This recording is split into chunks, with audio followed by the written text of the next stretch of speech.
창업을 한다고 했을 때 결국은 리더, CEO의 비전과 가치관이 얼마나 그 많은 직원들에게 공유되고 퍼지느냐가 굉장히 중요하다고 저는 생각합니다. 지난 8년 동안 지켜온 정체성과 핵심 가치, 정체성이 하나가 아니라 세 개입니다. 신앙 정체성이 있고, 복지 정체성이 있고, 기업 정체성이 있습니다. 그리고 그 안에서 각각의 액션 플랜을 갖고 있고, 그 안에 핵심 가치가 사람, 소통, 전문성이라고 하는 핵심 가치들을 가지고 있습니다. 하나씩 설명을 드리면, 신앙 정체성에서 우리가 액션 플랜으로 지키는 것, 8년 동안 지켜온 것은 모든 매장, 모든 직원들이 기도로 시작하고 기도로 끝나는 기도 원칙을 지켜왔다는 겁니다. 믿지 않는 분들한테 강요하지 않습니다. 다만 함께 손잡고 오늘 하루 일을 잘할 수 있도록 기도하고, 오늘이 끝나면 오늘 은혜가 잘 일을 해서 감사하다고 기도하는, 기도 원칙을 지키는 이유는 이 사업의 주인 하나님이시라는 걸 인정하고 그 안에서 우리가 마음껏 그 일을 자유롭게 하기 위함입니다. 두 번째, 복지 정체성은 기업을 운영하지만 이 기업이 존재하는 이유는 여러 가지 목적이 있겠지만 그 중에서 중요한 것은 이 땅 가운데는 지극히 작은 자, 장애를 갖고 있거나 북한에서 오시거나 무언가 교육을 받으면 잘할 수 있는데 일을 못하시는 분들을 강점을 발견하고 지지하여서 이들이 성장할 수 있도록 하는 게 아주 중요한 정체성이라고 보시면 되고요. 그 안에서 여러 가지 시스템들이 있습니다. 사실 이 시스템은 전미 정신재활협회, 미국의 가장 큰 정신재활 학술지에 우수 사례로 올라간 시스템입니다. 이 시스템을 위해서 미국의 메리우드 대학에서 교수님 8분이 이 포항까지 찾아오셨습니다. 그리고 이 시스템을 공유해서 미국에서 이걸 적용하고 싶어 하시는데 그게 왜 그러냐면, 첫 번째는 아까 말씀드린 7단계의 교육 시스템이고, 두 번째는 다각적 지지 시스템이라는 겁니다. 히지비스는 근로하는 한 명의 장애인에게 7명이 지지하는 시스템이 있습니다. 포항에 있는 히지비스든 서울에 있는 히지비스든 이 지지 시스템을 만들고 나서 시작을 합니다.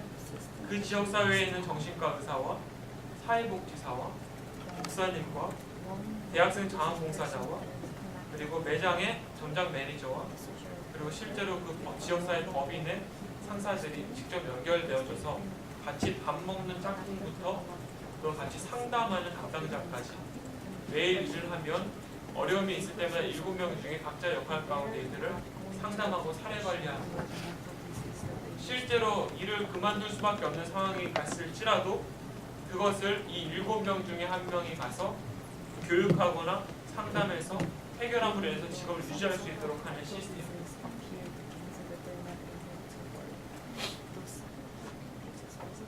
그리고 이게 가능하기 위해서 히지빈스는 포항에 있다가 서울로 작년에 진출했는데, 서울에 진출할 때 이 시스템을 먼저 만들고 나서 매장을 시작을 했습니다. 지역사회 병원과 사회복지기관과 지자체와 대학과 전문가 그룹을 연결하고 각각의 담당자들을 세우고, 이 담당자들을 통하여서 한 명 한 명의 선생님들을 연결시켜 놓은 상태에서 매장을 오픈합니다. 그 이유는 카페를 운영을 잘하고 돈을 많이 버는 것 이상으로 중요한 것이 이분들이 오랫동안 일을 유지하고 그 분야의 전문가가 될 수 있도록 하는 시스템을 안정화시키는 것입니다.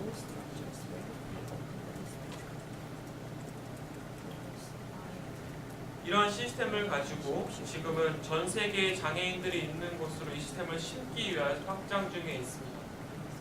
시스템이 심겨지면 어느 나라든 어떤 장애를 갖고 있든 이 교육과 지시 시스템이면 충분히 안정적으로 일을 할 수 있다는 것을 발견을 했습니다. 마지막으로 기업 정체성. 고객들은 신앙이 어떻고 복지가 어떻고를 보고서 오지 않습니다. 냉철합니다. 이 시장에서는. 고객들은 결국 그 상품들이 본인들 마음에 맞는 가격이 적당한지 분위기가 좋은지를 보고 판단하기 때문에 계속적으로 전문성 향상을 놓고 교육하고 또 그것들을 체크하는 시스템들이 있습니다. 1년에 2번 정도 히지비스 안에서는 바리스타 챔피언십이라는 게 바리스타 챔피언십을 통해서 전 매장의 대표 선수들이 나와서 실제 바리스타 대회를 열고 그 안에서 승진과 급여 인상의 결정이 나옵니다. 여러 가지 성공 사례들이 있는데요. 실제로 여러분들이 보시는 이분은 지난 20년 동안 정신분열증을 가지고 사실 쉽지 않게 살아오신 분이십니다. 그런데 히지비스 바리스타를 3년을 하시고 나서 3년 동안 바리스타를 하시는데 너무나도 일을 안정적으로 잘 하시는 거예요. 게다가 다른 분들보다 기계를 다루는 능력이 아주 뛰어나시고 고장을 다 고치시는 것까지 잘하시더라고요. 알고 보니 어렸을 때부터 기계라든가 어떤 도구들을 작동시키고 조립하고 하는 것들을 굉장히 잘하시는 분이셨더라고요. 동네 친구들이 부잣집 아들이 장난감 하나 가지고 오면 가난해서 장난감을 산 적이 없었대요. 근데 그걸 한번 보고 와서 집에 와서 골판지와 나뭇가지를 똑같이 만들어서 학교에 가지고 가면 사람들이 다 놀랐다고. 그런 손재주가 있는 분인 거예요. 이분은 그 강점인 거죠. 그런데 한 잔의 커피, 맛있는 커피가 나오기 위해서 중요한 포인트들이 있는데 좋은 생두를 쓰고 로스팅을 아주 잘하고 바리스타 스킬이 중요하고 하지만 제일 중요한 것 중에 하나가 이 로스팅입니다. 커피를 볶는 과정. 왜냐하면 커피를 볶는 과정이 15에서 20분이 하루하루 온도가 습도가 달라질 때마다 온도와 습도가 달라질 때마다의 공기 유입량과 불 세기가 계속적으로 달라져야 되기 때문에 굉장히 민감한 센스와 기계를 다루는 이 조작 능력이 뛰어나야 되는데 보통 커피를 10년 이상 하신 베테랑 분들이 하시죠. 근데 커피를 3년 한 이분에게 이걸 교육시켜서 맡겨봤습니다.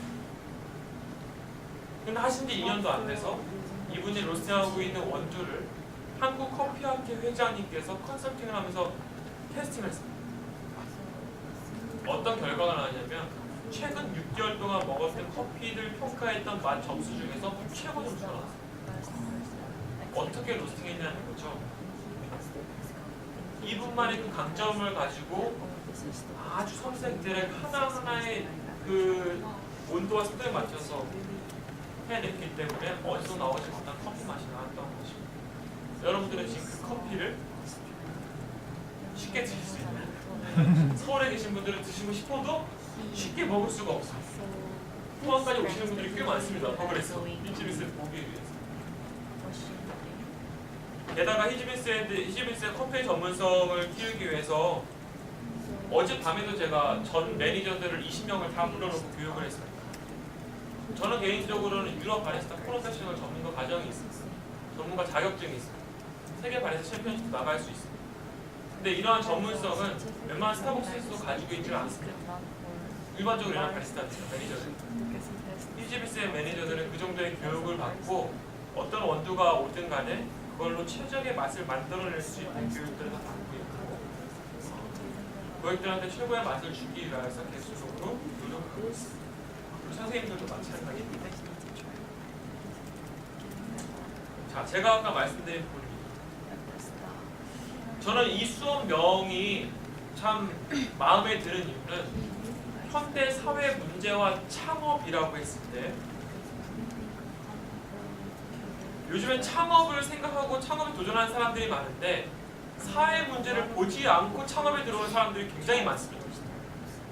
근데 이 창업이라는 것은 반드시 사회 문제를 보고 들어와야 돼요. 왜냐하면 이 사회 문제가 수많은 고객들이 가지고 있는 문제고 이 사회 문제를 해결하고 고객들이 갖고 있는 문제들을 해결하는 창업이 되었을 때 그 창업이야말로 세상에 아주 큰 임팩트와 세상을 변화시킬 수 있는 큰 흐름을 만들 수 있기 때문입니다. 그런데 여러분들이 이렇게 생각할 수 있습니다. 나는 어떤 창업을 하려고 해도 그쪽 기술에 대한 전문성이 없어요. 나는 그런 능력이 없어요. 나는 지식이 없어요. 라고 생각할 수 있지만 창업이라는 것은 CEO가 그 지식과 능력을 갖고 있기 때문에 시작하는 것이 아니라 사회 문제를 해결할 명확한 비전을 갖고 있으면 그 기술과 사람은 모이게 되어 있습니다. 이 세상에 그 분야의 전문가들은 많이 기술을 얼마든지 배울 수 있어요. 그렇기 때문에 저는 이 세상에 있는 모든 기술과 전문 지식들이 세상을 바꾸는 도구라고 생각합니다. 사람을 바꾸는 도구라고 생각합니다. 커피도 장애인을 살릴 수 있는 도구요. 디저트도 떡도 비타민들을 살릴 수 있는 도구요. 많은 사람들이 게임에 사용한다고 생각하지만 이 가상현실과 증강현실이라는 기술 역시도 이 땅에 있는 취약계층들이 잘 교육받을 수 있는 도구가 될 수 있다는 겁니다. 저는 가상현실 전문가가 아닙니다. 하지만 대한민국의 가상현실 전문가들을 만났고 그들이 이 비전에 함께해서 MOU를 맺고 같이 뛰기 때문에 히치빈스 이름으로 가상현실 교육 시스템이 나올 수 있게 됩니다. 물론 그 안에 들어간 교육 콘텐츠는 히치빈스가 그동안 가까운 교육 콘텐츠들이 그대로 신호도 들어가게 됩니다.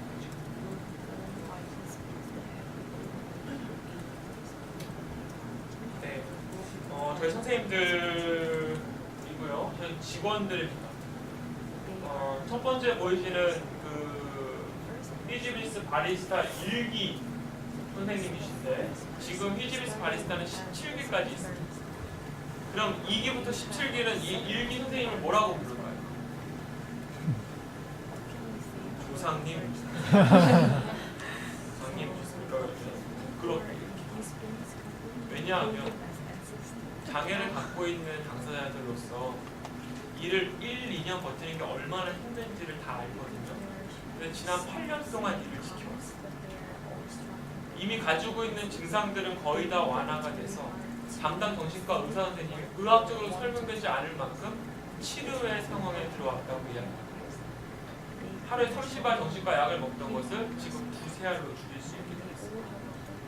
그리고 이제 그러한 의학적인 생리적인 변화뿐만 아니라 이분이 한 꿈이 생기게 됐습니다. 왜냐하면 정신장애인으로서 삶을 살다가 그런 부분들을 해결을 하고 한 분의 바리스타 전문가가 되다 보니까 이 땅에 정말 많은 정신장애인들을 같은 처지에서 돕고 싶다는 생각이 드신 거예요. 그래서 사회복지사가 되고 싶다는 생각을 하시게 됩니다. 그래서 2년 전에 대학에 입학을 하셨습니다. 사회복지사 공부를 하고 계시고 이제 올해가 끝나면 내년부터는 전문 커피 전문가이자 전문 사회복지사로서 이 땅 가운데 아주 뛰어난 여러 역할들을 해내실 거라고 생각을 합니다. 두 번째 계신 분은 일을 하시면서 43세 여자친구가 생기시는 분이십니다. 그리고 이분의 결혼을 하기 위하여서 저희 직원들 40명이 3개월 동안 프로포즈를 준비했습니다. 3개월 동안 어떻게 준비를 했냐면 여러분들이 저희 직원이라고 하면 금요일마다 모였습니다. JYP의 청혼가란 노래를 틀었습니다. 다 같이 서서 춤 연습을 했습니다. 노래 연습을 했습니다. 3개월 뒤에 히치빈스 문화예술회관점이라는 넓은 매장이 있는데 모두가 고객인 척하고 앉아 있었습니다. 그리고 드디어 이 여자친구분이 아무것도 모른 채로 매장에 들어왔습니다. 들어와서 앉았습니다. 커피를 주문했는데 커피를 실제로 가져다 드리는 그 순간 노래가 바뀝니다. 뭐로 바뀌었을까요? 시원가가 딱 나오면서 이렇게 얌전하게 앉아서 남자들이 갑자기 이런 춤을 추기 시작하고 여자들이 이분들과 둘러쌉니다. 그리고 그 사이 길을 만들어서 우리 인정발사 꽃을 들고 등장을 한 꽃이 딱 드리면서 저와 평생 같이 살지 않겠습니다. 나와 결혼해 주십시오. 2시간을 연습했는데 멘트를 들으셨습니다. 그럼에도 불구하고 지나가는 모든 사람들이 그냥 지나가는 시민들까지 이게 뭔 일이라고 다 들어왔습니다. 카페에 뽀뽀부터 난리가 축제 현장이었습니다. 프로포즈가 결혼까지 성공했을까요? 실패했을까요? 실패했으면 제가 말을 안 했어요. 이분이 3개월 뒤에 결혼하셨고 지금은 그래서 결혼하신 지 4년이 다 되가지고 딸도 있습니다. 너무나 행복하게 살고 계셨던 거예요. 우리가 사회 문제를 본다라고 하는 것은 한 사람의 문제를 보는 겁니다. 절대 사회 문제를 거시적으로 보면 안 됩니다. 그 사회 문제 안에 피해받고 있고 고통받고 있고 어려운 가운데 있는 한 사람을 보면 됩니다. 근데 그 한 사람의 문제를 해결하는 시스템을 만들면 그 한 명이 10명이 되고 1000명이 되고 100명이 될 수 있다라고 하는 것을 봐요. 한 명을 변화시키는 시스템이 사회 문제를 변화시킬 수 있다라고.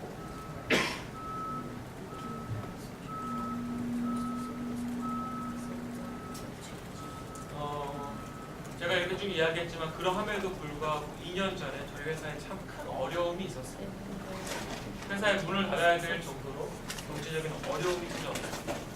2014년에 빚이 수억 원이 늘어나면서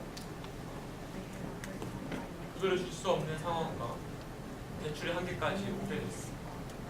요인은 여러 가지가 있습니다. 지자체의 총 리더십이 바뀌면서 정책들이 바뀌고 매장마다 시와 연계해서 들어가 있는 매장에 인테리어 보증금이 수천만 원, 수백만 원이 올라가게 됐습니다. 보증 비용이 매달 올라가다 보니까 6, 7개월 만에 3억 되는 빚이 생기게 되더라. 이게 내부 요인이 아니라 외부 요인으로 충분히 이런 문제들이 창업을 했을 때 나타날 수 있습니다. 게다가 바로 메르스가 터졌습니다. 이러한 과정 가운데 굉장히 어려움이 많이 있었는데 그 어려움 가운데 내부적으로는 어떤 얘기까지 있었냐면 우리 이 경제적인 상황에 장애인 직원이 너무 많습니다. 장애인 직원을 해고해야 돼요. 장애인 직원 중에 약 4분의 1 정도는 정규직입니다. 아주 심각한 상황까지 있었습니다. 그런데 회사의 본래 목적, 본래 중심, 본래 초심이 이분들을 중심으로 움직여왔기 때문에 이윤 창출보다 더 중요한 게 이 사람을 살리는 문제이기 때문에 단 한 명도 해고하지 않고 1년을 버텼습니다. 솔직히 개인적으로 CEO인 저는 이 내장에 있을 수 있는 모든 질환이 다 생겼습니다. 쉽지 않았습니다.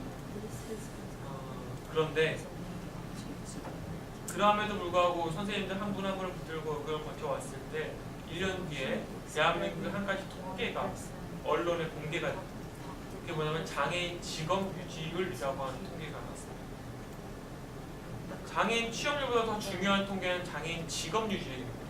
왜냐하면 아무리 취업이 돼도 한 달 안에 그만두면 의미가 없습니다. 자립이 안 됩니다. 대한민국 장애인 직업 유지율 몇 퍼센트 정도가 될까요?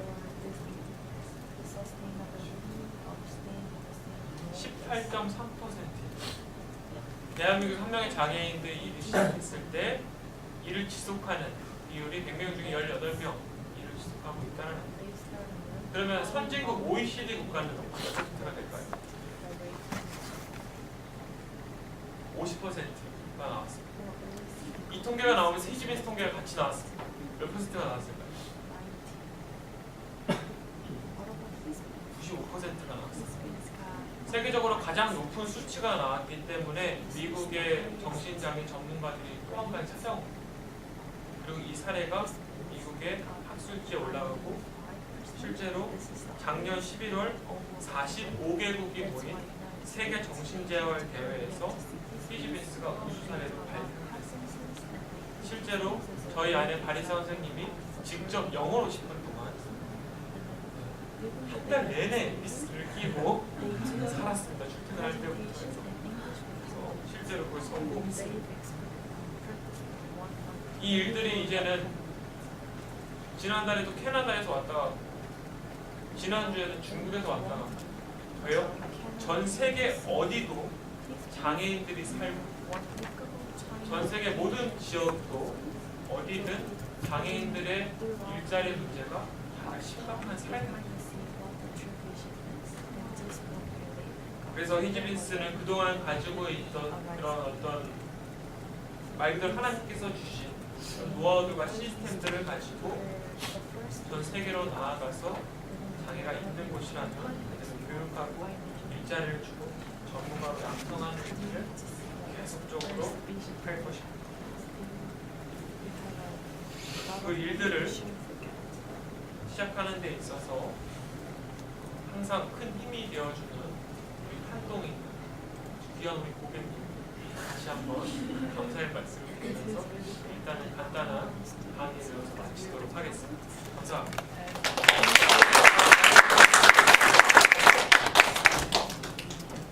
강의를 빨리 끝낸 이유는 질문을 받기 위함입니다. 여러분들이 히지빈스에 관련된 게 아니어도 괜찮습니다. 사회 문제에 대한 어떤 영역도 좋고 창업에 대한 어떤 영역도 좋고 여러분들의 진로 취업에 대한 것도 상관없습니다. 여러분들 궁금하겠습니다. 질문 주시면 좋겠습니다. 네. 우선 대표님 말씀 잘 들었고요. 듣다 보니까 제가 궁금한 거는 장애인 의무고용 제도가 있었습니다. 거기에서 그런 의무고용한 다음에 어떻게 보면 장애인에 대한 이제 추가적인 비용 부담 문제를 이제 피하기 위해서라도 혹시 그 장애인 직원의 역할을 좀 인공지능으로 대체할 수 없는가가 일단 제가 궁금하더라고요. 그냥 예를 들면 구체적으로는 아까 전에 그렇게 사람이 굉장히 어렵게 할 수밖에 없었던 커피 로스팅 과정을 자동화할 수 없는지가 일단 궁금한데 그 커피 제조 과정 중에 좀 자동화할 수 없는 뭐 이건 꼭 사람이 해야 된다라고 하시는 부분이 그러니까 생각하시는 부분이 있으면 그걸 좀 말씀해 주시면 좋겠고요. 그게 첫 번째고요. 두 번째 같은 경우에는 그 장애인하고 세타는 사람들이 교육을 받고 나서 그냥 근로자 입장에서 사용자의 어떤 감독을 받는 입장이 있는 것이 아니라 만약 그럴 경우에 이게 노동 착취가 이루어질 수도 있잖아요. 그러니까 대표님 말고 다른 케이스 뭐 다른 기업에서도요. 그러니까 어떻게 보면은 그 장애인 사람들이 직접 사용자가 돼서 그러니까 어떻게 보면 대표님과 같이 어떻게 보면 자기만의 사업 시스템을 구축해 나갈 수 있는가가 좀 현실적으로 가능한지가 두 번째고요. 마지막으로 세 번째 질문은 그 사회혁신 기업이라고 하셨는데 그러니까 사회적 기업 인증을 받으셨을 수도 있겠다라는 생각이 드는데 혹시 받지 않으신 이유가 있으셨다면 혹시 어떤 단점이 있으셔서 받지 않은 건지가 좀 네, 이렇게 궁금합니다. 방금 전에 질문하신 것부터 역으로 답을 하겠습니다. 일단은 학기 내는 사람들이 2010년부터 사회적 기업 인증을 받을 수 있는 모든 여건을 갖추었습니다. 전체 그 근로 인원 중에 반 이상이 취약계층이면 사회적 기업 인증을 받을 수 있고 사회적 기업 인증을 받으면 인건비 지원을 받을 수가 있습니다. 그럼 한 달에도 뭐 수천만 원 지원금이 들어올 수도 있죠. 그런데 그때 이제 인증을 실제 고용노동부에서 내려와서 인증 받으라고까지 한 정도였는데 왜 안 받았냐면 지금까지 2010년 11년도에 사회적 기업 전문가분들을 참 많이 만났습니다. 특히나 멘토이신 분들. 그분들이 아주 냉철하게 저한테 말씀해 주신 게 뭐냐면 2007년도에 사회적 기업 육성법이 시작이 됐습니다. 그리고 나서 지원금을 받는데 보통 지원금이 평생 가는 게 아니라 3년 또는 뭐 2년 아니면 4년 이렇게 들어가는데 지원금이 끝나는 시점이 2010년 11년이었어요. 근데 많은 기업들이 여러분들이 뭐 기업에 대해서 공부를 했으면 알겠지만 수입과 지출에 대한 핵의 싸움인데 이 수입을 실제로 경영활동을 해서 한 수입이 아니라 사회적 인증으로 온 지원금의 수입이 마치 우리 회사의 실경영으로 난 수입이라고 인지돼서 지원금이 끊어지는 시점에 더 이상 그 수입이 안 생긴 거 아니에요. 근데 그 수입 대비해서 지출을 하고 있었던 거죠. 그러니까 지원금이 끊어지는 순간에 직원 반 이상이 해고가 된다든가 회사가 문을 닫는 일들이 너무 비일비재하게 나타나고 있습니다. 사회적 기업의 지속 가능성의 문제가 거기서 나타나면서 이게 단순 지원금으로 단기간으로는 플러스를 줄 수 있지만 장기간으로는 리스크가 크다라고 해서 정말 성공적인 모델이 되려고 한다면 지원금 없이 일반 기업처럼 살아남는 그리고 나중에 인정받은 상관이 있다고 해서 일 받지 않고 사회혁신 기업이라는 이름을 만들어서 조건은 사회적 기업의 모든 요건을 맞추고 있지만 지속 가능한 기업을 모델 만들기 위해서 그래서 2년 전에 그렇게 힘들었던 것 같습니다. 하지만 그래서 자연스럽게 지금은 그 빚이 다 없어졌고 흑자 구조로 완전히 넘어왔기 때문에 이제는 지속 가능한 모델이 완전히 만들어진 것 같고요. 여기서 조금 더 안정적인 성공 모델을 만들어가는 게 중요하다고 생각합니다. 세 번째 질문을 마치고 두 번째 질문 구성하시는 거였죠? 그러니까 장애인하고 세타민 사람들이 교육을 받고 나서 어떤 근로자가 아니라 대표님이 네네. 아주 중요한 분이고요. 저희가 최종적으로 바라보는 분은 당연히 그분입니다. 이분들을 돕는 게 아니라 이분 전문가로 양성하는 거라고 했잖아요. 그러면 사실 이것에 대한 결정도 본인 스스로 합니다. 피지빈스가 다른 곳과 다른 점은 일하고자 하는 시간을 본인이 결정합니다. 전 하루에 몇 시간 일하겠습니다. 일주일에 며칠 일하겠습니다를 본인이 결정합니다. 왜냐하면 장애를 갖고 있고 하기 때문에 내가 내 상태에 따라 어느 정도 일하는 게 좋겠다는 본인이 가장 잘 알기 때문에. 근데 그분이 이래서 일을 하다가 쭉 일하는 시간이 형성돼서 저는 이제는 카페를 창업하고 싶습니다 라고 하는 꿈을 가지시면 저는 그 창업 준비에 들어갑니다. 아까 말씀하셨듯이 것처럼 대학을 꿈꾸시는 분들은 과외를 해서 대학에 성공시켜드리고 결혼을 꿈꾸시는 분들은 프로포즈를 결혼에 성공시켜드리고 창업을 꿈꾸시는 분들은 저희 창업 컨설팅을 이미 하고 있기 때문에 해서 창업으로 연결시켜드리는 일을 하고 있습니다. 실제로 한 분 저희 일을 하시다가 정규 창업을 준비하고 계시고요. 그리고 될 수 있으면 가장 좋다라고 생각을 하는데 창업에 있어서의 장점과 단점과 리스크들을 워낙 많이 경험을 하다 보니까 그분들이 창업을 했을 때 저희가 가지고 있는 이런 네트워크 시스템부터 지지부터 해서 교육 시스템들을 온전히 잘 가져갈 수 있을 것이냐에 대한 부분까지 저희는 솔직히 같이 생각을 합니다. 가족 매장이라고 생각을 하고 저희 브랜치라고 생각을 하고 자, 첫 번째 질문이 인공지능에 대한 질문이었는데 아주 핫 이슈인데요. 저는 그렇게 생각을 합니다. 구글의 인공지능이 앞으로 더욱더 커지고 많아지고 할 텐데 인공지능이 못하는 영역이 무엇일까? 솔직히 얘기하면 이미 커피 머신과 로스팅 머신, 자동 머신이 다 나왔습니다. 이미 다 나왔고 여러분들이 빵을 만드는 기술이나 음식 만드는 거 3D 프린트로 만드는 것까지 이미 기술이 나왔어요. 그래서 그런 부분들은 문제없이 다 앞으로 아직 커나갈 텐데 사실은 사람의 각자의 어려움들을 보고 공감하고 이 사람의 강점을 가지고 교육하고 그것을 기다리면서 같이 나아갈 수 있는 시스템을 인공지능으로 만들어줄 거거든요. 전 세계적으로 가장 큰 문제는 정신건강 문제인 것 같습니다. 정신건강 문제를 인공지능이 파악하고 공감해서 그것을 가지고 그 사람을 성장시켜주는 것까지는 사실 쉽지 않다라고 생각을 합니다. 그건 정말 우리가 옆에서 한 사람 한 사람에 맞춤형으로 기다려주고 교육하는 시스템이 필요하다고 생각합니다. 이라는 기술적인 부분에 있어서는 이미 이제 카페쇼가 최근에 열렸는데 로스팅이라든가 머신들 아주 인공지능 심지어는 어느 정도까지가 나왔냐면 그 핸드드립이라는 걸 들어봤어요. 핸드드립이라고 하면 말 그대로 모든 걸 수동으로 해서 퍼트를 갈아서 주전자로 붓는 건데 이것까지도 자동이 나왔어요. 물줄기가 자동으로 가서 이렇게 돌고 이런 식으로 나오긴 하는데 이게 시스템적으로는 아주 계산해서 나오긴 하지만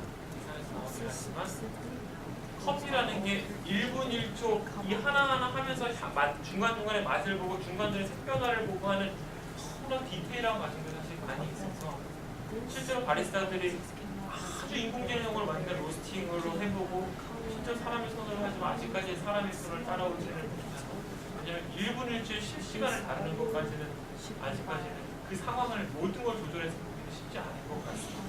물론 앞으로는 그런 것까지 다 할 수 있는 것들이 나오겠지만 저는 인공지능이라고 하는 이 시스템을 통해서 많은 사람들이 일자리를 잃을 수 있다는 그 부분에 있어서 우리가 생각을 좀 해봐야 될 것 같습니다. 왜냐하면 제가 말씀드린 장애를 갖고 있거나 북한에 젖었거나 다문화 가정이거나 홀로 계시는 분들이거나 이분들은 생계를 살아가시는 데 있어서 엄청난 고도의 지식을 갖거나 기술을 갖고 있는 분들이 아니기 때문에 근데 작은 일자리 하나라도 이분들이 평생 80년 동안 살아가야 되는 생계가 돼야 되기 때문에 그러한 역할들에 있어서는 사실은 어느 정도의 보장이 필요하다고 생각합니다. 그런 부분들의 일자리를 도와주는 인공지능 시스템이 필요하다고 생각합니다. 그들의 일자리를 뺏는 인공지능이 아니라 이분들의 삶을 생계를 살아가는데 불편한 부분들을 도울 수 있는 인공지능 시스템이 나와야 되지 않나 이렇게 생각합니다. 네, 감사합니다. 또 질문해 주십시오. 네.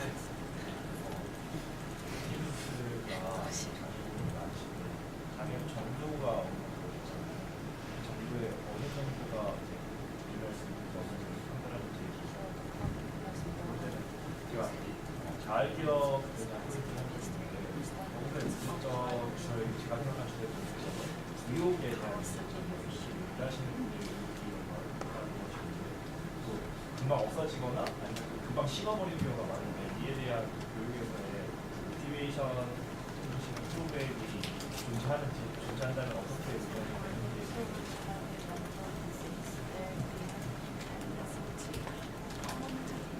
두 번째 생각보다 첫 번째 장애 정도. 자, 장애인 저희가 지금 39분이 일을 하고 계시는데 82% 정도가 중증 장애인. 중증 장애인이라고 3급.